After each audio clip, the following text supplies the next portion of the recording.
Buenas tardes a todas y todos. No se asusten, no voy a exponer. Estoy aquí simplemente para darles la bienvenida. Bienvenida a todos los participantes, a la coordinadora, al expositor, a inaugurar esta primera jornada académica del año, que al igual que el primer curso que vendrá el próximo mes, van a estar dedicados ambos a la seguridad social, lo cual es una muestra de la importancia que tiene esta materia para esta asociación que es no solo de derecho del trabajo, sino también de la seguridad social. Así que muchas gracias a todos los asistentes, a la coordinadora, al expositor, y yo a partir de ahora me quedo como uno más de ustedes para aprender. Así que le dejo la palabra a la coordinadora. Bueno, muchas gracias, Héctor, primero por tu presencia, por dar la bienvenida a esta, como dijiste, la primer charla del año. Y como ya recordarán, cada 3 meses al doctor Daniel Pérez le gusta hacer como una comparación entre sus cálculos respecto a la movilidad según la ley 27609 y lo que da en la realidad. Es como yo digo, se ha convertido como una saga esto de las charlas sobre ajuste de movilidad. Así que bueno, muchas gracias por la participación de todos y todas, y le vamos a dar la bienvenida al doctor Daniel Pérez, que es socio de la institución, abogado, contador, docente, tanto en la Universidad de Buenos Aires, como también tiene el título en la Universidad de Alcalá de Henares, escritor, publicista, bueno, ya lo conocen al doctor. Así que bueno, doctor Daniel Pérez, cuando quiera actívese el audio. Ahora sí. Bueno, Y lo buenas escuchamos. tardes.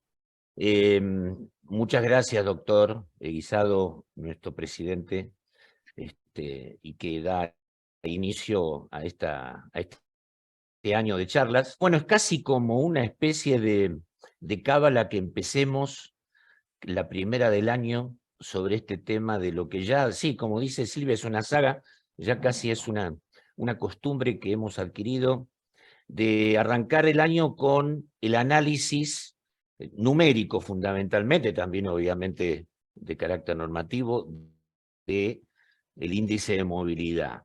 Y siempre obviamente analizamos el que está vigente, en este caso el de marzo, y hacemos una proyección de lo que va a suceder en el próximo, que va a ser el mes de junio.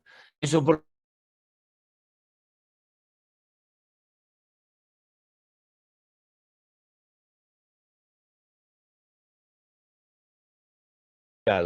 igual como tenemos datos, y esto va sobre, digamos, índices anteriores, el último que falta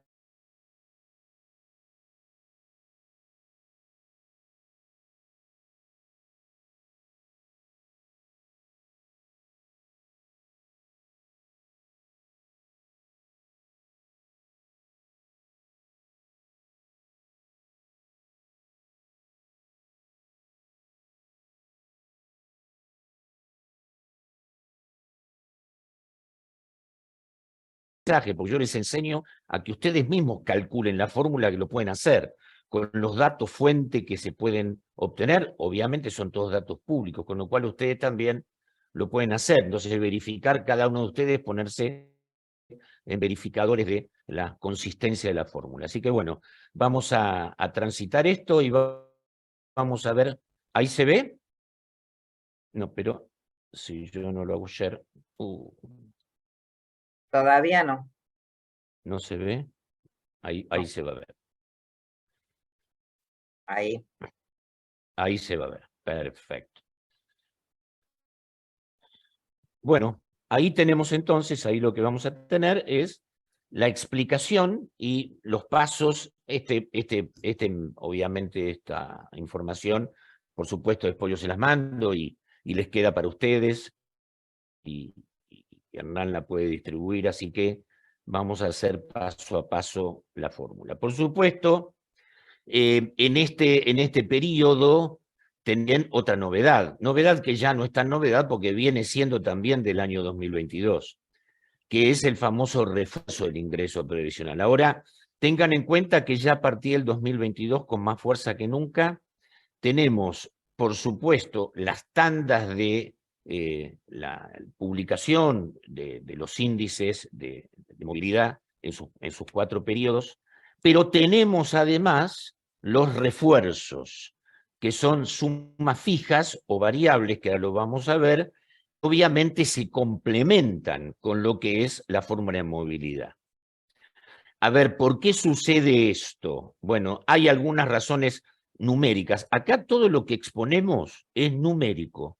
Estas son charlas académicas, son números. O sea, lo que se hace es cálculos en base a informaciones absolutamente públicas. La mayoría de ellas salen del INDEC, salen de 2 lugares. Todo lo que traemos acá, mejor dicho, de 3 lugares. De todo lo que es INDEC, o sea, los índices estadísticas del INDEC, de los índices o estadísticas de recaudación de la Administración Fiscal de Ingresos Públicos, o sea, de la FIP, también pública, y obviamente también lo que tiene que ver con RIPTE e índice salarial. Todo eso son bases públicas, con lo cual ustedes los pueden consultar. Entonces, lo que nosotros hacemos es números, y damos números fríos. Después las comparaciones, lo que significa la evaluación, lo que significa los criterios que da a cada uno de nosotros y a ustedes en su conjunto. Pero acá lo que damos son números.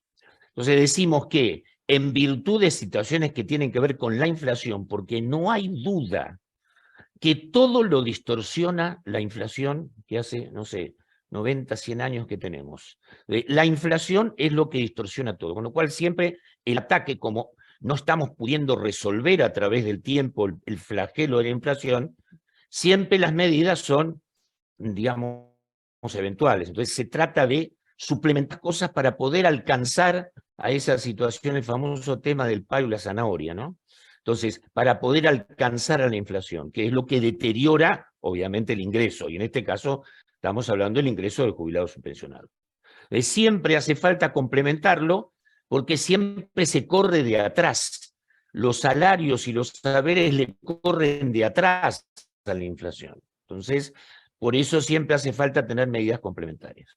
Entonces, acá lo que vamos a tener es el decreto 105, que trae el refuerzo, y por supuesto vamos a ver el desarrollo de la fórmula a partir de la resolución del ANSES que publicó el 22 de febrero el índice de movilidad para el mes de marzo, que es 1704, ya lo saben, y después tenemos siempre resoluciones complementarias de la Secretaría de Seguridad Social, que es la que establece los nuevos mínimos y máximos, que es lo primero que vamos a ver. Pues yo ya les traje numéricamente el haber mínimo garantizado, 58.665,43.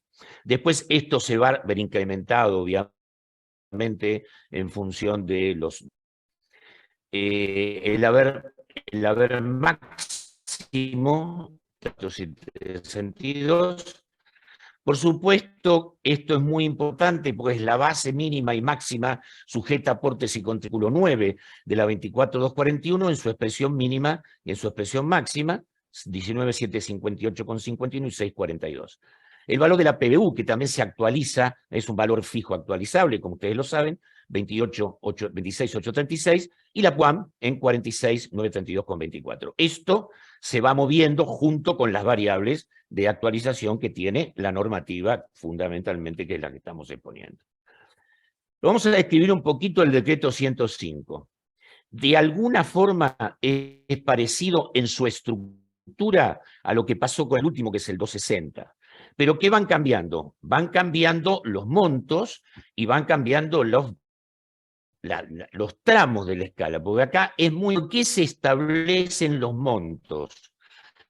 Esto se basa en los tramos de la escala, que las tenemos acá.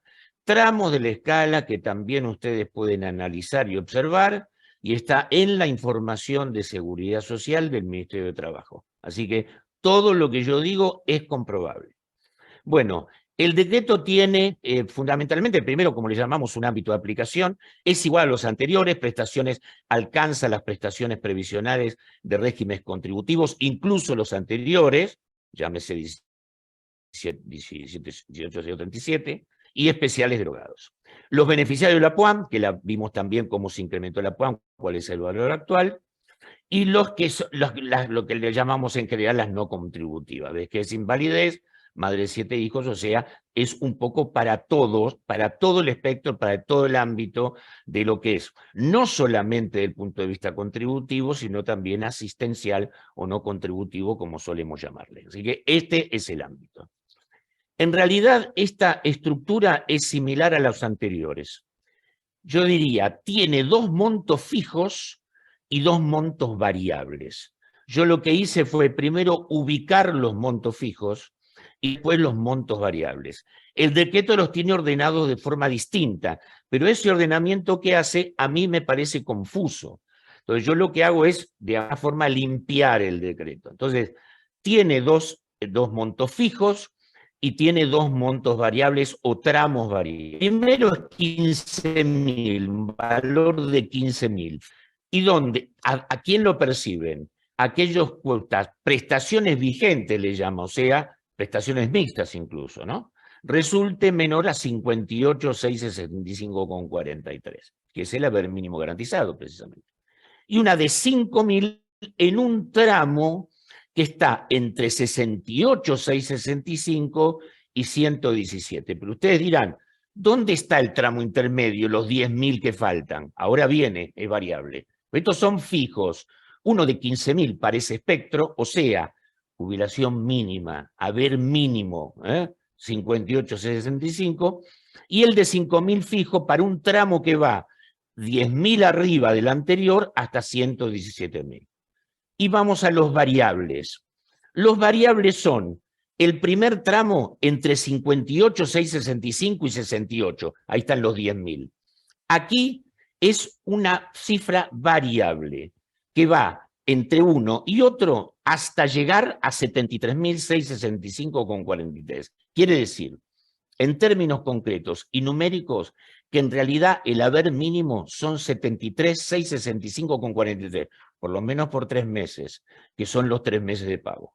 Entonces, podemos decir que ese 73.665 es el valor del haber mínimo establecido con lo que significa la movilidad a partir del mínimo garantizado, más el refuerzo del decreto 105. Complicado numéricamente, pero yo trato de hacerlo realmente simple. Puede ser como máximo 15.000 y como mínimo 5 lo que perciba la persona porque está variable en la escala. ¿Qué quiere decir? Respeta los 15 y los 5 que son los montos fijos, pero los da en forma proporcional a lo que se va teniendo entre 58 y 68. Primer tramo variable. Segundo tramo variable. Cuando esas prestaciones sean superiores a 117, que era el de 5.000 fijo, hasta 122. Bueno, este obviamente, como es más corto, puede llegar como tope máximo a 5.000. Entonces, tenemos que esto, en realidad, del punto de vista del bolsillo, es lo que va a estar recibiendo la gente que esté dentro del ámbito de aplicación y que por los tramos de la escala. Entonces, como lo importante acá es cuántas personas están en cada tramo, acá lo tenemos. Obviamente, estos se llaman tramos de haber, que surgen, reitero, de toda la información que está en la página del Ministerio de Trabajo, todo lo que es seguridad social, estadísticas de seguridad social, inclusive la BICI, que es la del banco, también lo replica. Por supuesto, este tramo de la escala es séptimo, el que estaba diciembre, obviamente. ¿Por qué? Porque el tramo de la escala ahora va a variar en función de los incrementos que hay a partir de marzo. Pero como es exactamente igual, más o menos la misma cantidad de gente, yo lo que hice fue mostrar esta escala y ajustar después, en función de los parámetros de los tramos distintos, ajustarlo con la cantidad de gente que lo va a recibir. Bueno, esto es por tramos de haber, acuérdense, el mínimo anterior era 50.124.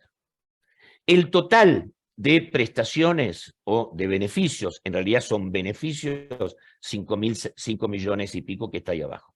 Bueno, y acá tenemos los tramos y la cantidad de beneficios que hay por cada tramo. Esto quiere decir, en el mínimo hay 4.216.000. ¿Esto cuánto es? El 71, casi 72%. Y después va variando, entre 50 y 60, va a tramos de a 10, 60 a 70, 70, 80 y así sucesivamente. Estos son los beneficios por cada tramo de la escala. Entonces yo digo, a ver, yo tengo 85.000 de haber. ¿Cuántas personas están en 85.000? 215.703. La suma de eso, que son 5.966, es el 88,34% del total de beneficios. O sea, para que quede claro, hasta ahora, y vamos a ver si ahora esto subió a 122.000, ahora lo vamos a ver, cuál es la cantidad de gente que va a estar, porque arriba de los 120.000 no hay refuerzo. Arriba de los 120.000, cada cual asume con su cuerpo en función del incremento del índice de movilidad. Estos son los tramos. Y ahora yo lo que hice fue ubicar por cada tramo de la escala los montos fijos y los variables, cuántas personas corresponden a cada uno. Esto está ajustado. ¿Por qué? Porque obviamente los valores que se establecen son distintos, 58 a 68. Entonces yo lo que hice fue ajustarlo y me da exactamente igual. Quiere decir que los 15.000 de monto fijo lo van a recibir 4.216.594, no digamos personas, digamos beneficiarios, porque son beneficios, puede haber mixtos. El variable, el máximo 15.000, 578.690.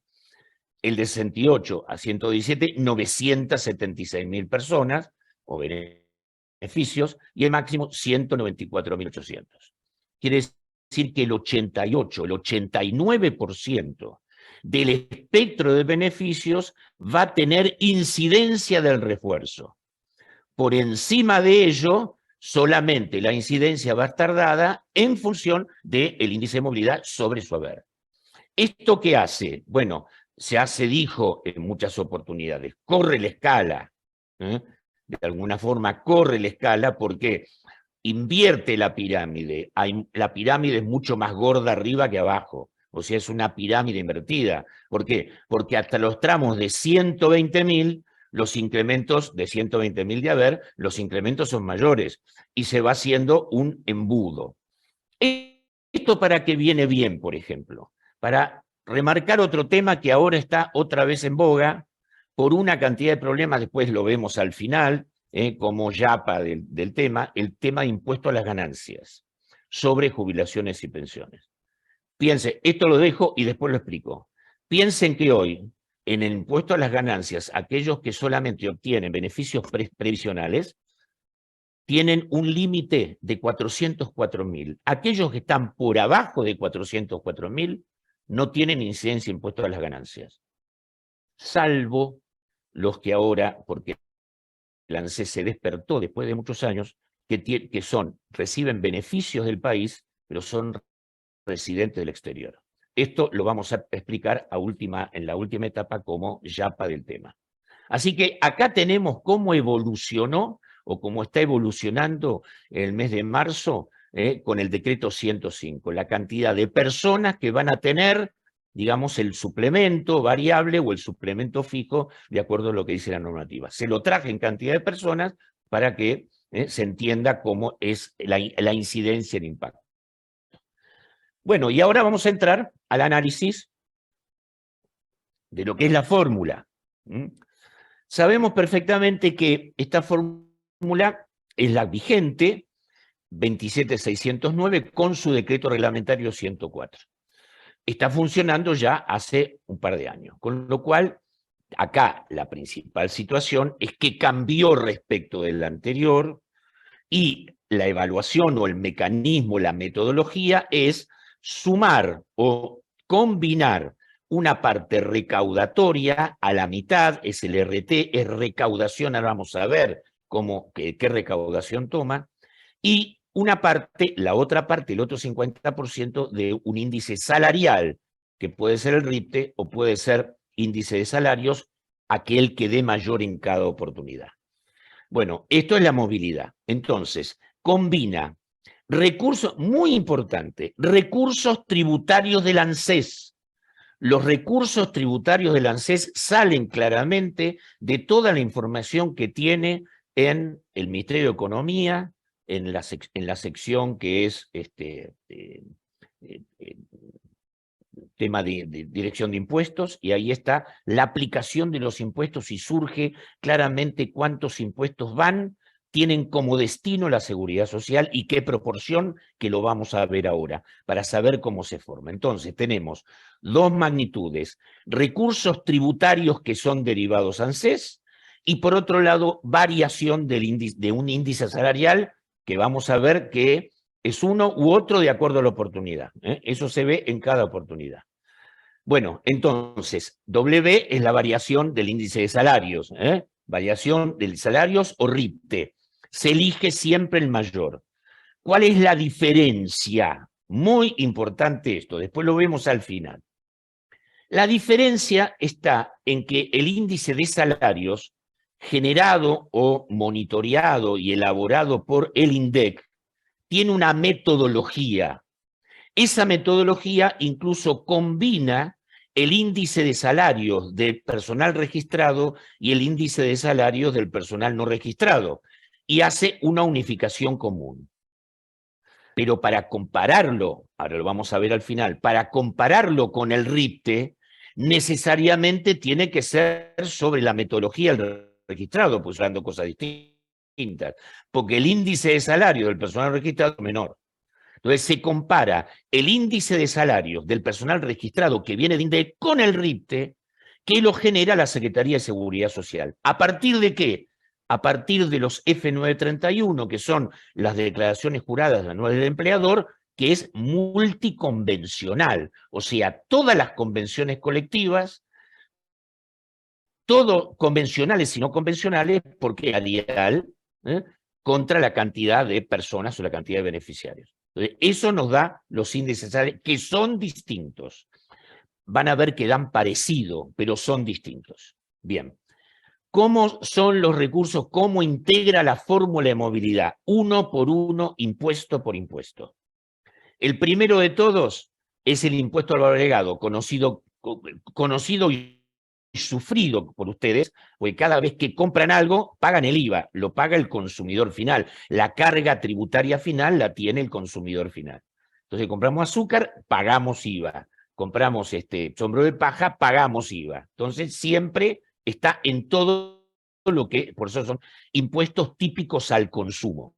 Bien, de la masa de recaudación del IVA, el 11% de la masa total, la masa bruta, va al sistema de seguridad social ANSES. Le llaman ANSES, ¿por qué? Porque ANSES es el dueño o el administrador de las prestaciones. De ahí, de ese 11%, el 93,73% va directamente a ANSES para pagar prestaciones, y el 6,27% todavía las cajas no transferidas, que sabemos que las subsidiamos. Acá está una parte del subsidio. Obviamente las que están transferidas están adentro del sistema. Las no transferidas también están subsidiadas por todo el sistema, por todo el país, porque el IVA es de todo el país. Así que tenemos, esta es la distribución, con lo cual no es el total del IVA, el 11%, 93,73 y 6,27.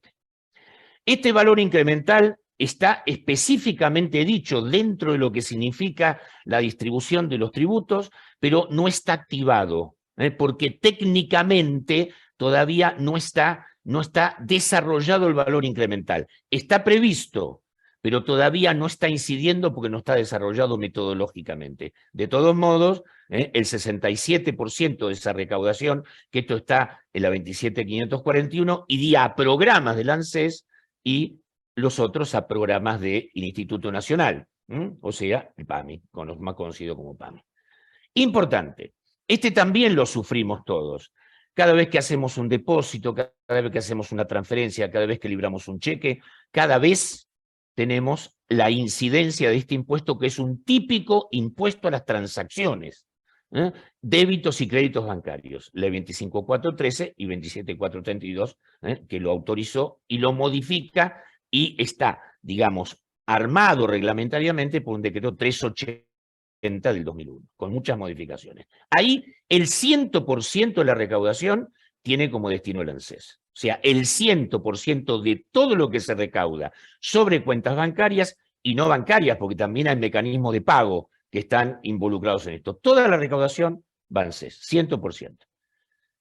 Combustibles, esto se le llama impuestos internos, se le llama estos, que son muchos de estos impuestos tienen que ver, primero con compensaciones, y otros tienen que ver con, se dice que hay una carga extrafiscal. Por ejemplo, los impuestos a los tabacos, los impuestos a los alcoholes, que son internos, en realidad se dice que aparte de recaudar, tienen como designio tratar de, digamos, de, en todo caso, ir a favor de la salud.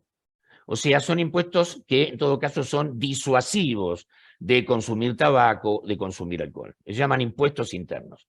De combustibles líquidos y dióxido, el 28,69% de la recaudación va a la atención de las obligaciones previsionales, o sea, va al ANSES. Emergencia, acá está otro, típico impuesto interno para disuadir del consumo de tabaco. ¿Por qué? ¿Y por qué se recauda? Y porque obviamente el tabaco genera problemas de salud. Y esos problemas de salud de alguna forma tienen que volcarse a la comunidad. Es razonable que así sea. Impuesto adicional de emergencia, el 100% de la recaudación tiene también como destino el ANSES. Bueno, y obviamente el monotributo. El monotributo en sus dos especies o magnitudes. Sabemos que el monotributo tiene una parte fija, una cotización fija que tiene destino típicamente impositivo, y otra que es la de seguridad social.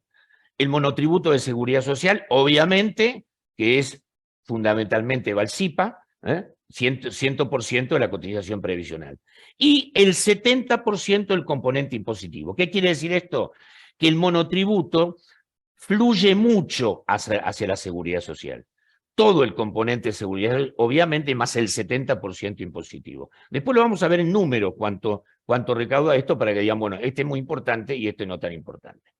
Y este, que fue una creación de la 27.541, que tiene mucho que ver con todo lo que está sucediendo en el país por las influencias de los conceptos del dólar.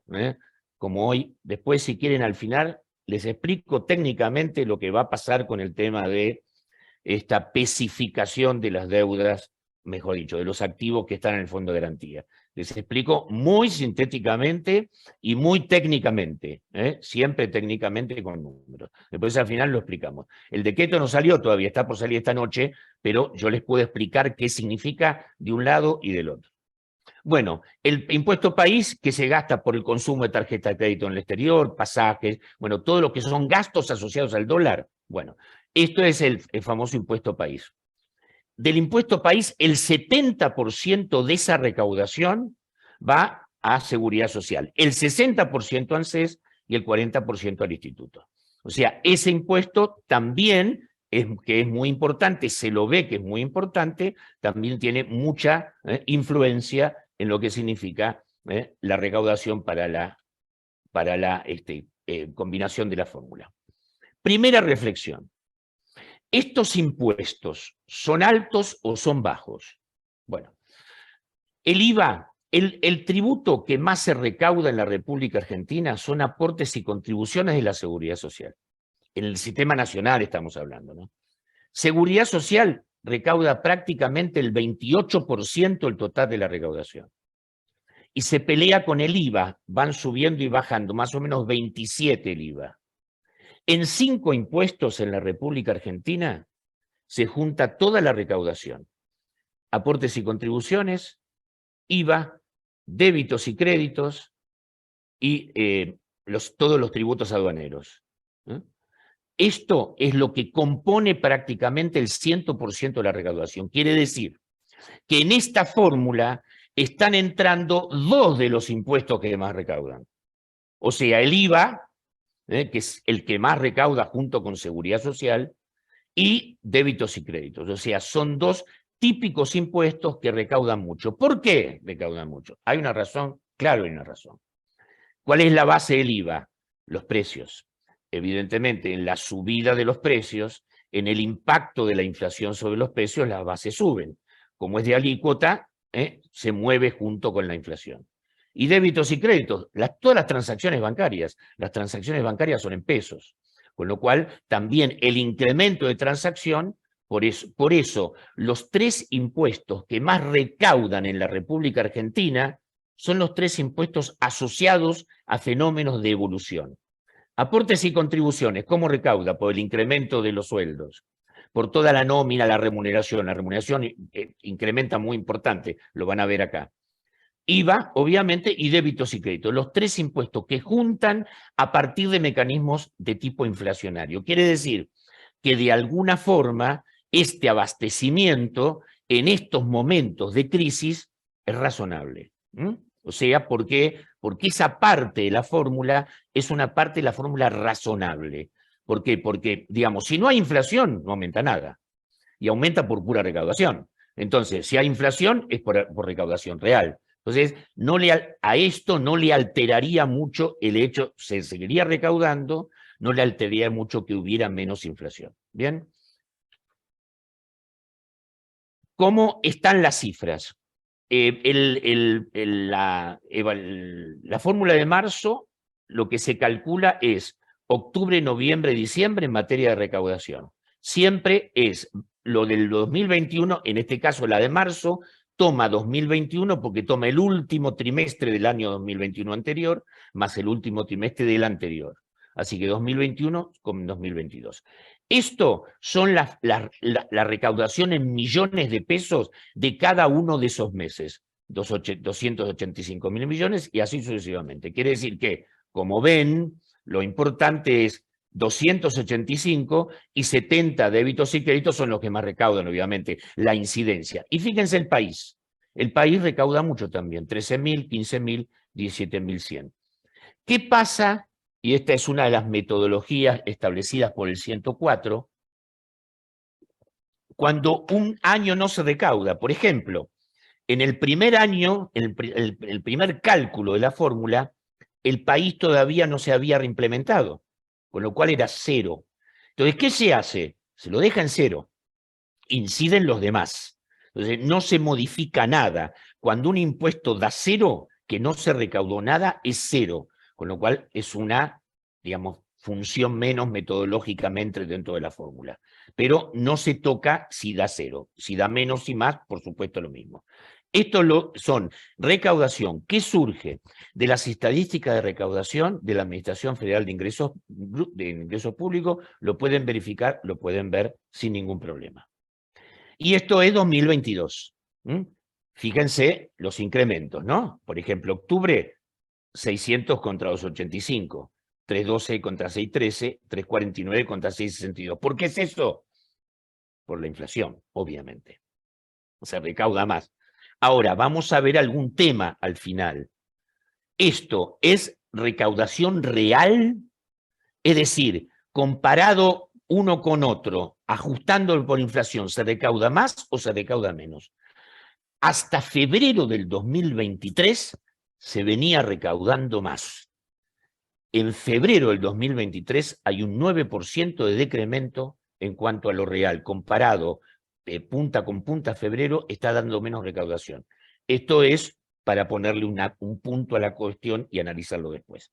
Así que esto es lo que son las variables. Y RIPTE, acá por supuesto tenemos que comparar. Esto es, obviamente, es una fórmula matemática. Como esto es distribución en el tiempo, es con raíz cuarta. Pero bueno, esos son mecanismos numéricos que están comprobados en función de la fórmula. Bueno, y se aplica el RIPTE de septiembre a diciembre del 2022, cuatrimestre anterior.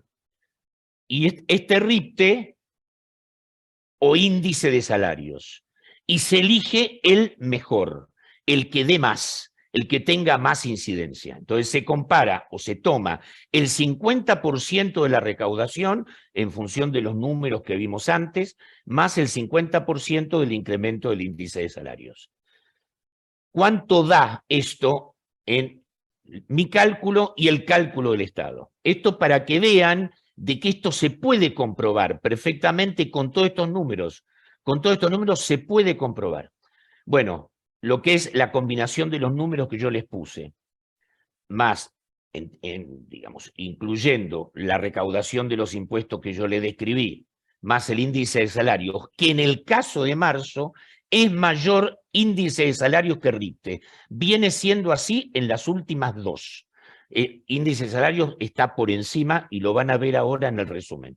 Bueno, a mí me da 17,687 y al Estado le dio 17,04. Es muy, 380 no es en realidad, porque es como un 0,06. En realidad es muy poca la diferencia, o sea, prácticamente da igual.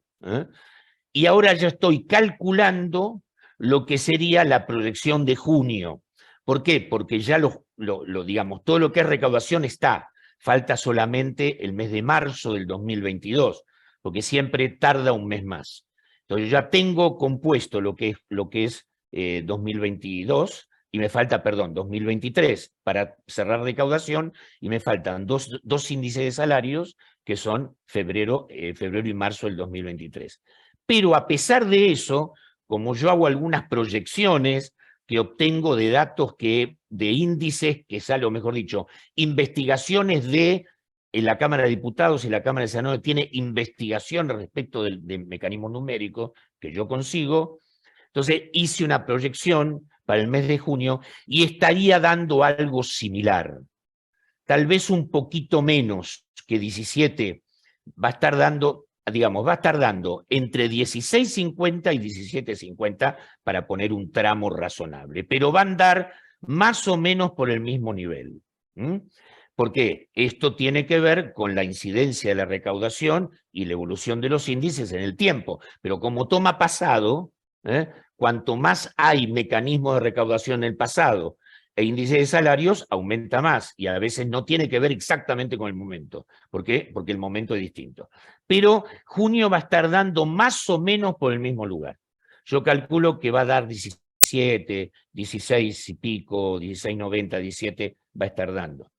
Así que va a estar muy similar. Y lo que yo siempre hago es, esto solamente numérico, comparo cuánto sería la fórmula de movilidad con el régimen actual versus el régimen anterior, la 27.426. Comparando metodologías, y la metodología la comparo lineal, es decir, periodo por periodo, no acumulado. Entonces, periodo por periodo comparo las dos. ¿Cuánto estaría dando la 27.426 versus lo que dio la 27.600 números? Por supuesto, digo que la comparación es solamente referida al mes de cálculo, no está recogiendo de ninguna forma mecanismos acumulados, pero solamente como referencial. Bueno, esa fórmula, ¿se acuerdan que era, digamos, con variables que de alguna forma son parecidas o tienen una incidencia parecida? ¿Por qué? Porque el IPC se mueve con todos los precios de la economía y la recaudación también se mueve con los precios de la economía, con lo cual de alguna forma ambos recogen un mecanismo de evolución de los precios. Pero en el caso de la fórmula anterior era el 70% del IPC entre dos periodos, ahí tomaba, en este caso habría que haber tomado septiembre de 2022, junio de 2020, septiembre, junio del 2022, y el RIPTE, ahí era solo RIPTE, no había índice de salarios, también el mismo periodo comparaba junio con septiembre. El resultado en esa situación, tomando IPC de ese periodo con RIPTE de ese periodo, hubiera dado un 20,69. O sea, un 20% mayor. Por eso digo, comparación puntual. No estamos hablando del acumulado en el tiempo. Estamos hablando de las dos fórmulas de cuál estaría dando más. Obviamente, estaría dando más la anterior por una razón, el impacto directo de la inflación. Ahí sí, el índice de precio consumidor a nivel nacional impacta derecho. La recaudación se puede mover de forma distinta. Es similar, pero es distinta. Con lo cual, sí, la mayor incidencia, pues era el 70% del IPC. Acá es 50 y 50. Entonces, esas variables que en el tiempo se anticuan y que se llevan al presente, da una diferencia de esta magnitud. Y acá vamos a ver cuánto fue aumentando determinadas variables en el tiempo. IPC, acá estoy calculando un año, diciembre 21, diciembre de 2022, para saber cómo entramos en el 2023. Diciembre de 2021 contra 2022, IPC 94,8, lo saben ustedes, es una pública. Perdón, acá abajo no veo. La anterior. Porque acá me tapa la... ¿Cuánto dice ahí abajo? Diciembre de 72, 72. Ahí está, 72 y pico. 27. Entonces, el haber mínimo garantizado puro diciembre, está perdiendo respecto de lo que significa IPC, o sea, inflación pura. Y después tenemos los dos salariales. El RIPTE, entre el mismo periodo exactamente igual, 89,27, y el índice de salarios 95,75. Fíjense esto qué importante. El índice de salarios tuvo por lo menos un porcentaje bastante superior, o sea, en una palabra, acompañó a la inflación. El índice de salarios puro del INDEC, que está tomado de la porción que es registrada, fue similar a la inflación. En cambio, el RIPTE, esto tiene que ver con los índices, cómo se usan, Siempre el tema de utilización de índices, viste, en los periodos, no dan igual. Por eso decía, en las últimas fórmulas de movilidad se está obligatoriamente usando índice de salarios porque este mes es mayor. Fíjense que está dando mayor en todo el periodo diciembre y 2021. Bueno, ¿qué va a pasar en el futuro? ¿Cuál es la situación respecto al futuro? ¿Cómo se van a comportar las variables? Siempre teniendo en cuenta que son variables que ya pasaron, con lo cual hay que estudiar las variables. En 2023, por ejemplo, en febrero, comparado febrero 2023 contra febrero del 2022, la recaudación real cayó en un 9%. Obviamente, esto tiene que ver con situaciones de orden económico, obviamente, ¿no? Pero, digamos, en la medida en que se mantengan las variables, que la inflación siga teniendo un impacto importante y que esta fórmula siga funcionando con las mismas variables, o sea, estas que son legales y que no se pueden modificar, y lo que sí yo estoy demostrando es que están aplicadas razonablemente. La diferencia que yo tengo siempre es por la utilización de los decimales, digamos, ¿no? O sea, están siendo aplicadas razonablemente. A mí siempre me dan todas, salvo diciembre. Diciembre siempre me da mal. ¿Por qué? Porque en diciembre entra una variable adicional que se llama homogeneizante, que tiene que ver con la recaudación total. Esa variable yo no sé cómo la están utilizando, porque aparte, en realidad, la ley misma dice que ANSES tiene la obligación de mostrar los cálculos, de cuál es la metodología y a qué se llega. Pues a mí, todos los años, marzo, junio y septiembre me da más o menos bien, o sea, con una diferencia menor de medio punto. Pero diciembre siempre me da a mí me da 2 arriba, en general. Esto es para tomar y tener atención. Yo estoy tratando de investigar en el último diciembre por qué me dio mal. Yo, por supuesto, empiezo por mí. Revisé todos mis cálculos. Mis cálculos estaban bien, con lo cual hay que ver por qué en los diciembres da una diferencia que puede ser claramente metodológica. Así que bueno, el panorama es que por lo menos en el mes de junio, el ajuste de junio va a ser similar a este. No sabemos qué va a pasar y cómo se va a mover los refuerzos, pero junio va a dar algo similar, entre el 16,50 y el 17,50, porque observando las variables la recaudación es similar y los índices también es similar. El único índice que bajó un poquito en el mes de enero, el RIPTE, en el año anterior venía habiendo una diferencia mes a mes de aproximadamente 6,4% entre mes y mes. El mes de enero respecto a diciembre 3,8%, pero eso es por la incidencia de las convenciones colectivas. ¿eh? ¿Por qué? Porque las convenciones colectivas vieron que hacen fundamentalmente un mecanismo de, en el tiempo, amortizar el aumento a través muchas veces, la mayoría de las veces, de componentes no remunerativos y que después entran al básico y que a veces enero está bajando un poco, así que esa tendencia no parecería ser definitiva. Así que bueno, en conclusión, la fórmula del mes de marzo, aplicable a marzo, está dando bien, está comprobado que está dando bien con esa pequeña diferencia, y el mes de junio vamos a tener más o menos, de acuerdo a mis cálculos, por supuesto, yo ya a principios de mayo voy a estar en condiciones de decírsela, así que la vamos a adelantar en ese momento.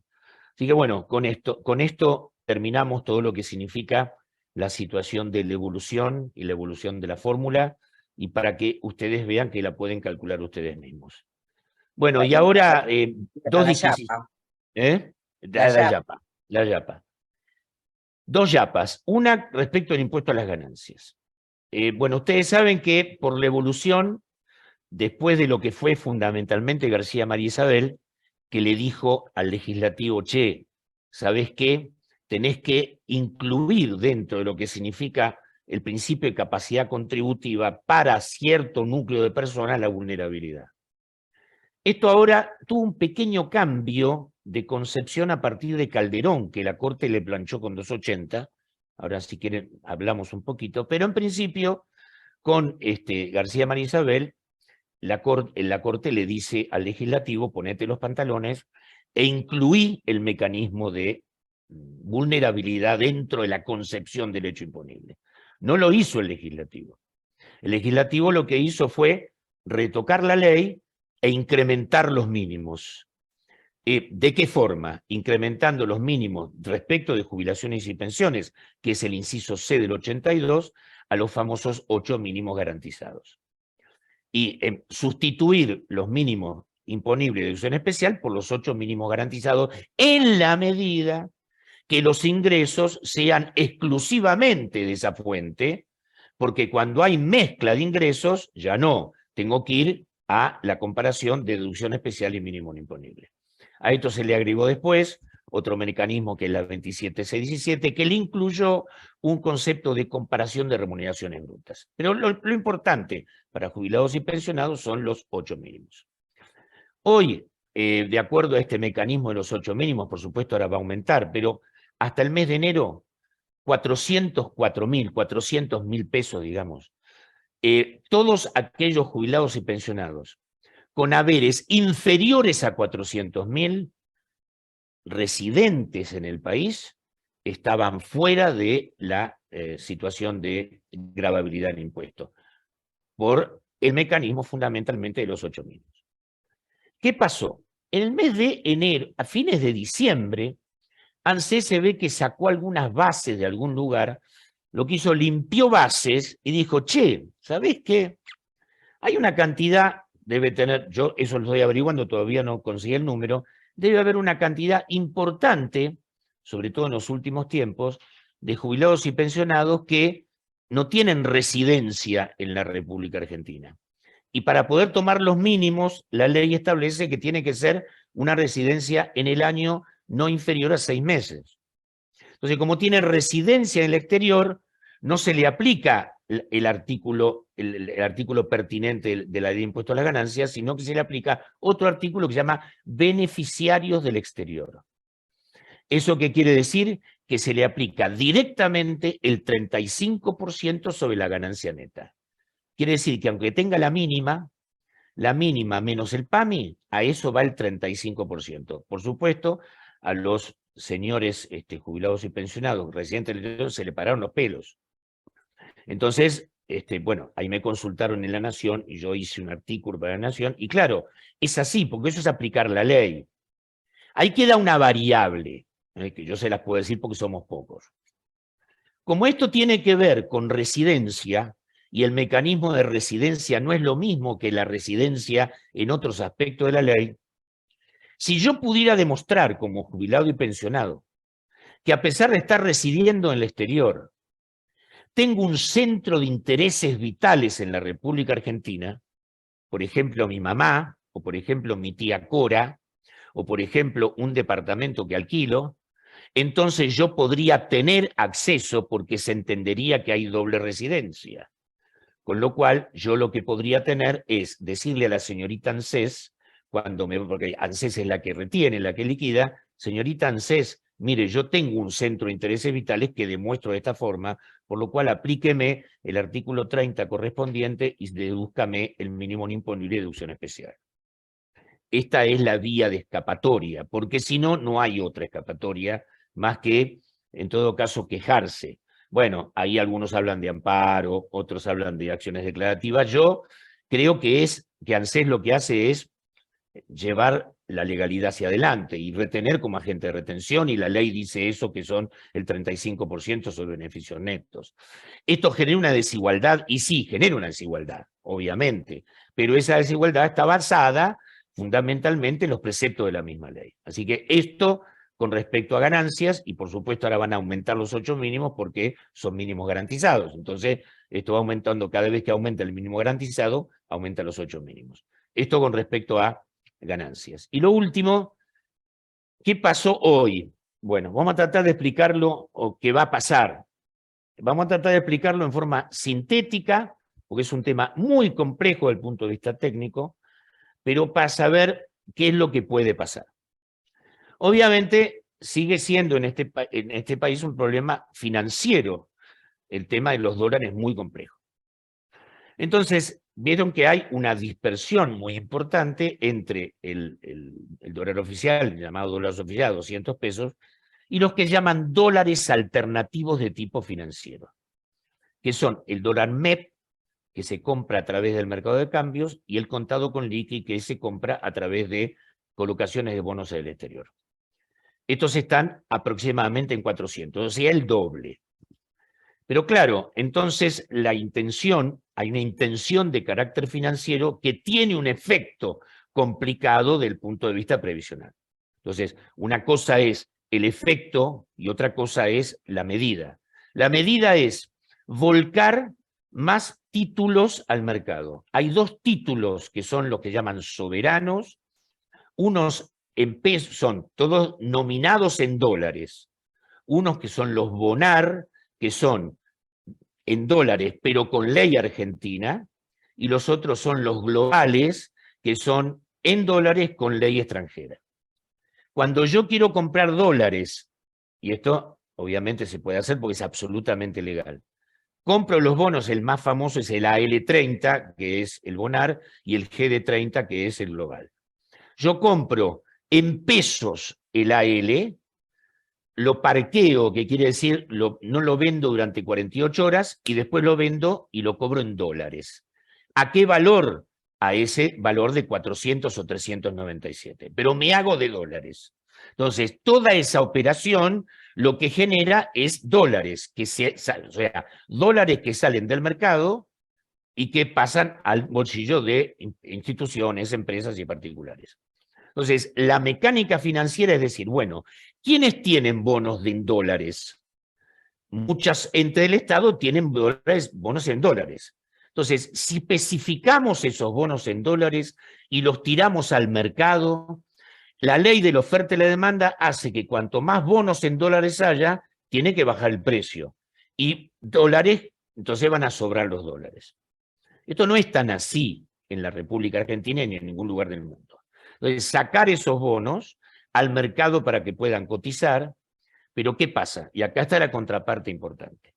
Como yo le estoy pidiendo esos bonos a los tenedores de bonos en dólares, ANSES tiene 11.800 millones de dólares en bonos en dólares. Entonces, se van a especificar. ¿Qué quiere decir? Se los voy a cambiar por otro bono que es en pesos. Y ese bono en pesos hay que cambiarlo en el mercado de cambios, lo que todavía, como no salió la reglamentación, no sabemos si es a 200 pesos, que es el oficial, o al valor que tiene el bono en el mercado, con lo cual tampoco sabemos. Pero esto va a generar, digamos, una situación que todavía no sabemos en materia de cambios. Todavía no sabemos. Hoy los dólares alternativos bajaron y después subieron, con lo cual la situación es exactamente igual al día anterior. pero esto puede generar un ruido en lo que significa el Fondo de Garantía de Sustentabilidad. ¿Por qué? Porque van a tener menos bonos en dólares, 11.800 millones, y más bonos en pesos, con lo cual están pesificando el activo del Fondo Solidario. Esto, lo que estoy diciendo, no es político, es puramente técnico. Después, cada cual saque la conclusión que quiera. Yo lo que estoy hablando de la técnica que está sucediendo. Entonces, para generar una baja en los dólares alternativos financieros, se sacan bonos en dólares de todos los organismos del Estado, pero el que más tiene es el Fondo de Garantía. El que tiene más bonos en dólares, los globales tiene globales y tiene bonares. Esto es la descripción de la medida, que todavía no está publicada. Dicen, no sé si la publicaron ya, pero hasta antes de entrar acá no estaba publicada. Pero va a ser publicado por decreto, va a ser un DNU, ese DNU va a tener que tener convalidación legislativa por la 22.122, así que listo. Esto es la descripción de lo que está sucediendo para que ustedes tengan una explicación en fácil, lo más fácil que pude. Bueno, yo Bueno, con esto agoté, digamos, sí, a mí me agoté y a los demás agoté. sí, Entonces, sí, agotaste con tantos números y no, todo bueno. eso, no, pero bueno, como siempre, acertado y muy práctico. ¿Hay alguna pregunta que quieran hacer los asistentes? Doctora Pérez Yo. Toñón. Sí. Quería hacer una pregunta, Daniel, que no me quedó muy claro. A cambio de esos bonares o globales que entregaría el ANSES, le darían un bono en pesos. En Esos pesos, bonos exacto. en pesos, ese bono en pesos.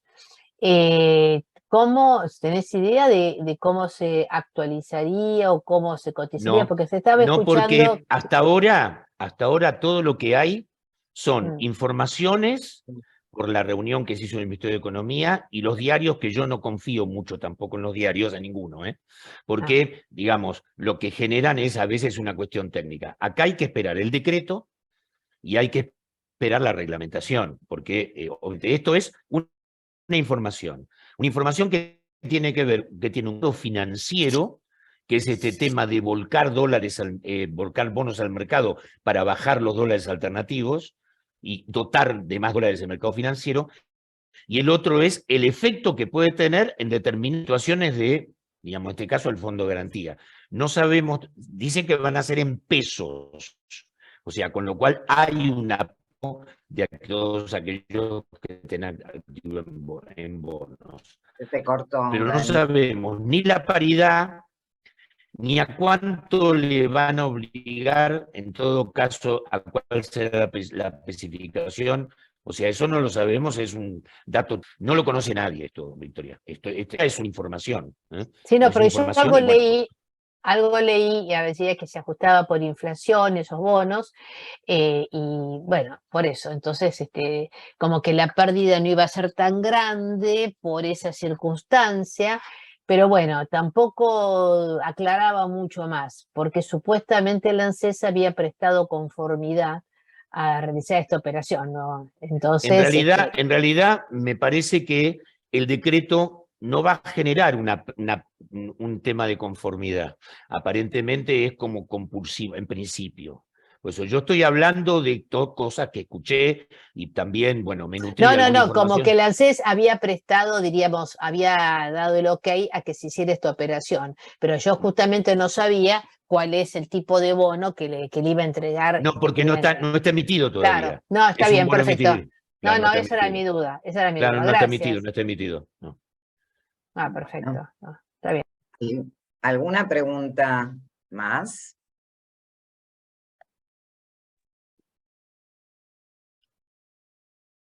Qué silencio, che. Adrián Trócoli. Buenas, ¿cómo estás, Daniel? ¿Qué tal? ¿Hola? ¿Me escuchás? Perdón, estoy sin cámara, así Sí, que lo que pasa es que estás sin bien. cámara. es poco prolijo, pero... Sí, Adrián. ¿Cómo estás, Daniel? Tanto tiempo. No, una duda que tengo con esta nueva moratoria. Te explico. La moratoria. No sobre la moratoria, pero el planteo de la moratoria es que se van a incorporar al sistema 800.000 jubilados. Yo digo son más porque solo se habla de jubilados y se van a incorporar pensionados al sistema. Así que Sí, tal redondeemos en cual. 1.000.000, más allá que digo que van a ser 1,5 millones. Siendo la totalidad de beneficios al pago un divisor en la fórmula, ¿vos crees que esto va a tener influencia en el próximo año, año y pico, cuando se incorpore un En la 15 o fórmula, 20%? en la fórmula, La fórmula. En la fórmula dividís, es un divisor la cantidad de beneficios al pago, no, la fórmula de, ¿vos decís movilidad? ¿correcto? No tiene ningún divisor de nada que tenga que ver, es solo recaudación. Es recaudación pura, no tiene divisor de nada. La fórmula es recaudación tributaria en un periodo determinado, raíz cuarta menos 1, no tiene divisores. Es decir, la fórmula es muy neutra en ese sentido. No aplica ningún mecanismo de divisores. No está previsto por la 27609. Es una fórmula pura de recaudación y pura de recaudación pura. Ahí yo te mostré todos los hitos que entran. Y es nada más que los impuestos. A ver, la recaudación en función de las variables de asignación de impuestos al ANSES. No entra ningún divisor que tenga que ver con beneficiarios. Me No en quedé esta, por con, lo menos. no, me quedé con un proyecto intermedio entonces. Claro, sí. Había un proyecto sobre, digamos, en realidad, esa de los beneficiarios era el famoso AMPO. El AMPO tenía una ponderación de beneficiarios, el MOPRE tenía, pero esta no tiene beneficiarios. A ver, para contestarte, sea lo que sea la moratoria, no va a tener influencia directa en el cálculo de movilidad. Va a tener, sí, influencia en el mecanismo de financiamiento de las prestaciones, obviamente. ¿Por qué? Porque se va a agregar una cantidad importante de beneficiarios y sobre todo una parte importante que hasta puede ser sin aportes nunca. Entonces, es importante, yo diría que va a ser importante lo que significa la incidencia en el financiamiento, porque sabemos hoy que de todos los beneficios que hay hoy presentes, casi el 64% son por moratoria y el resto son sin moratoria. Esto va a agregar, con lo cual hay un tema de financiamiento que después se verá cómo se va resolviendo, pero no afecta a la fórmula, afecta al financiamiento. Me quedé con el proyecto, anteproyecto, lo que salió del dictamen de comisión y no los cambios que se hicieron después en el Senado. Claro. Tanto cambio me mareé. Bueno, nada, no, está clarísimo, gracias. Listo. Bueno, gracias. Si no hay más preguntas, no. Vamos a dar por terminada Bueno, esta muchas charla gracias. académica. Agradecerle al doctor Pérez por su participación e invitarlos, ya que el doctor Trócoli introdujo el tema de la ley de moratorias. Claro, nueva, ahora tenemos, sí. Tenemos un curso Sí. programado para los días 18, 25 de abril, 5 y 2 de mayo, donde vamos a hablar sobre la nueva ley de moratoria, la historia, el financiamiento, la jurisprudencia. Va a estar a cargo del doctor Daniel Pérez, la doctora Silvana Capese y el doctor Fantini, que va a hablar sobre la jurisprudencia. Tanto el doctor Pérez como la doctora Capese van a hablar sobre la historia, el financiamiento y la nueva ley de moratorias. Así que quedan todos invitados. No se lo pierdan porque no se lo va a estar pierdan, va a estar buenísimo. interesante. Porque Silvana Va a y ser yo por vamos a hacer Zoom. un Pimpinela. Las dos Sí. primeras vamos a hacer un Pimpinela Sí, porque van a de estar la juntos. moratoria. Van a estar juntos, no es que va a hablar uno y al otro día va a hablar el otro. No, van a estar los Vamos a hacer dos una cosa y se van a pelear totalmente un distinta. ratito o Vamos no. a pelear. No sé. Así que, bueno, no sé. muy interesante porque piensa en una cosa. Todavía falta reglamentar. Claro, Y falta la yo diría que la reglamentación. reglamentación, claro, tiene que ser Quizás. muy importante porque yo le estoy encontrando unos huecos muy importantes. Entonces, no se la pierdan, porque quizá ya para esa época algo tenemos también, Sí, Silvi. capaz que De tenemos algo para el repente, 18. capaz que tenemos, son 90 días que dice la ley, ¿viste? Sí, Pero sí. capaz que algo tenemos, Sí. porque eso va a ser fin de abril, o sea, de acá a un Sí, mes. fin de abril, Por lo menos sí. tendremos ahí, corrillos Algo. tendremos algún corrillo que nos diga algo. ¿eh? Algo. Bueno, Así que bueno, los esperamos a todos. muchas Gracias. gracias. Nuevamente Que muchas estén muy gracias. bien, Gracias a la gente Hasta del luego, interior que gracias, se ha gracias, hasta conectado. luego. Hasta luego. Así Sí. que, Gracias, que gracias. tengan muy buenas Gracias, tardes. doctor. Gracias, hasta luego. Gracias, Héctor, por estar. Gracias. Hasta luego. Gracias a ustedes. Chao, hasta luego. Chau. Gracias a la organización y gracias, Dani. Gracias, Adrián. Saludos. Chau, chau.